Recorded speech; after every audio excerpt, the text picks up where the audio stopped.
Well, hey guys, in today's video, I thought I would talk about lash serums. I recently posted a video on products I do not use, and one of those products was lash serums. And a few days later, I actually came across an article detailing some issues with lash serums. So I thought I would share it with you in a dedicated video in case you are maybe kind of pondering bailing on your lash serums. Lash serums are cosmetics, so they can contain anything really, but a lot of them contain something called a prostaglandin-like compound or a prostaglandin analog. What the heck is that? Basically, there are receptors in your hair follicles, including your eyelashes, called prostaglandin receptors.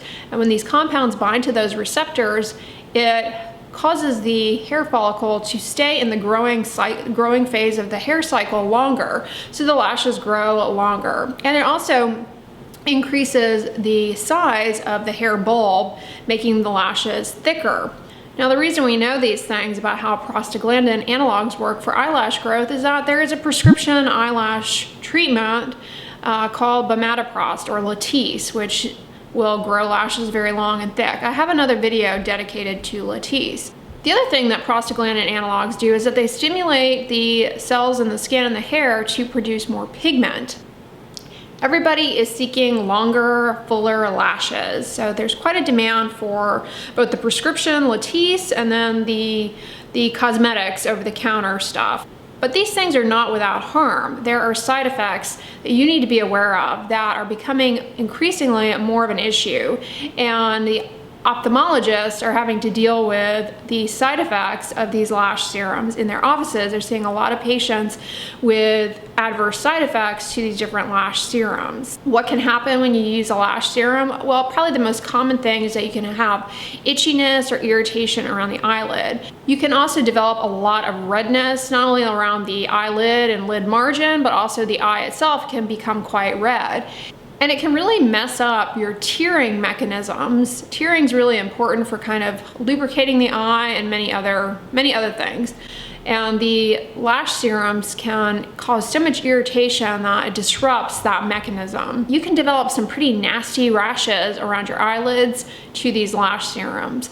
I think one of the side effects though that scares people the most is skin discoloration. Remember, I said that these prostaglandin analogs, they stimulate the skin cells and the cells within the hair to make more pigment. So you can get hyperpigmentation under the eyes, on the eyelids, and these compounds can also change the color of your eye. Wow, the part of your eye that has color, the iris, you can get discoloration of that from the prostaglandin analogs, either in the cosmetic stuff that you're buying over the counter, the different lash serums, or in the prescription stuff. You also can develop vision problems as a result of these lash serums, including blurry vision.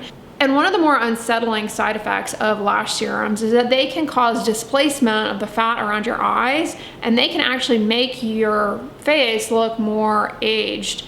They can cause kind of a sunken eye. There have actually been reports of people developing something called enophthalmos, where the eye gets displaced back and you kind of have this sunken in look to the eye, eyelid drooping, and displacement of the fat around the eye. And those are not things that you want. And then after Latisse became FDA approved for eyelash enhancement, we now have more reports of these side effects of things like periorbital fat displacement and whatnot. Some of these more worrisome side effects. But you guys, these side effects are not unique to the prescription stuff. A lot of times people are under the impression that prescription medications are like more heavy, come with more side effects, are riskier, and that the stuff that you buy in the cosmetic departments and whatnot is going to be safer, especially when they use marketing like that it's natural and that it's got these plant extracts and everything.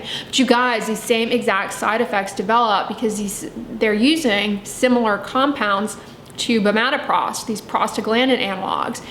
Cosmetics are not under the same regulation as prescription drugs, so they're not required to disclose these side effects to you guys, and it's really problematic. You know, here in the States, we have tons of drug commercials for prescription drugs, and they list all of the potential side effects. They're required to do that. And I think that terrifies a lot of people. Like, you know, they'll list side effects, say, of a medication of like, you know, diarrhea, and people are like, oh my God, I'm gonna be having diarrhea. And you know, you have to talk about risks versus benefits for every medication. But cosmetics, they don't have to tell you any of this stuff. The side effects that I've mentioned have to do with the prostaglandin analog part of the lash serum.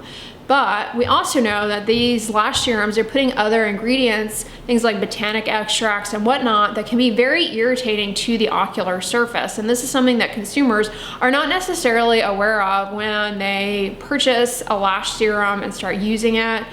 I think people are under the impression, like I said, that if they buy this in the store over the counter, that it's just, you know, gonna make their lashes grow and it's gonna be fine, as opposed to Latisse. When they go to a doctor for a prescription for that, the doctor tells them these are all the side effects of Latisse, but they're not having that conversation with the box because the box does not have to disclose the side effects. So that's why I'm making this video, to share with you guys that these things do happen with these lash serums. When I first started my channel, I mentioned in a lot of my videos how I didn't think that the lash serums that you could buy in the drugstore were probably gonna work. Like, why? Like, at that time, I didn't realize that a lot of them were using actual prostaglandin analogs. But I've since learned that many products on the market do in fact have prostaglandin analogs in them. And so they do yield a lash lengthening and thickening effect, but come with risks. The study I wanted to share with you guys was conducted by an optometrist, and it's not like the most robust study. We're not talking about like a randomized controlled trial or anything here, but basically they conducted an online survey of 212 anonymous respondents. Of those 212 anonymous respondents, 154 of them endorsed that they had ever used some sort of lash serum. And of those 154, 43.5% noted that they stopped using them. The reasons they stopped using them, the number one reason they stopped using the lash serums was because they developed these side effects, irritation and whatnot.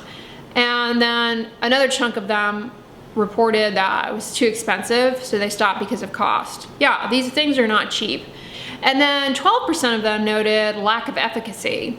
So it's not as though all of the lash serums out there have compounds in them that are prostaglandin analogs, so they don't work. And 46.7% of people who said they stopped using a lash serum, they were using ones that did have synthetic prostaglandins in them. Lash Boost by Rodan Fields, GrandeLASH, and then RevitaLASH from Nordstrom. Yeah, over the years I've gotten a lot of requests to review these particular lash serums, and it seems as though they do in fact have prostaglandin analog type compounds in them that, you know, can bind to the receptors and increase lash length and thickness, but come with a lot of potential side effects. And that is the number one reason why people stop using it. Second reason is cost. They're not inexpensive. Now, while eyelashes for cosmetic reasons are desirable, they're more than that. They have really important functions in the health of your eye. They're basically a barrier protecting your eye from the outside world, and they play a key role in the tear mechanism. Your eye makes tears along the eyelid margin that keeps the eye healthy, the surface of the eye really healthy. And these eyelash serums can really irritate the eyelid margin and interfere with that and get in the way of the actual role of the eyelash beyond the cosmetic, aesthetic, you know, kind of appearance of the eyelash. They kind of screw up the eyelash's ability to do what it's supposed to do and protect your eye. And down the road, you can develop chronic dry eyes and some serious complications. It kind of kicks off a chronic inflammatory cascade within the eyelid margin that can lead to a lot of problems. And this is something that ophthalmologists and optometrists are having to deal with, and they're seeing a lot of cases of problems to these lash serums. So I was compelled to make this video to share that with you guys who, you know, I do get a lot of questions like, Are lash serums good? Can you recommend one? I say skip the lash serums, you guys. They can potentially really screw up your eyelashes. Yeah, they can lead to discoloration, hyperpigmentation. I also get a ton of questions. What can be done about dark circles under the eyes? Definitely don't use lash serums if you are at all concerned about hyperpigmentation around your eyes. Like, this can definitely make it worse. And then the fat displacement part also has an aging effect on the face, not to mention can interfere with the function of the eye and potentially compromise your vision and cause blurry vision and things like that.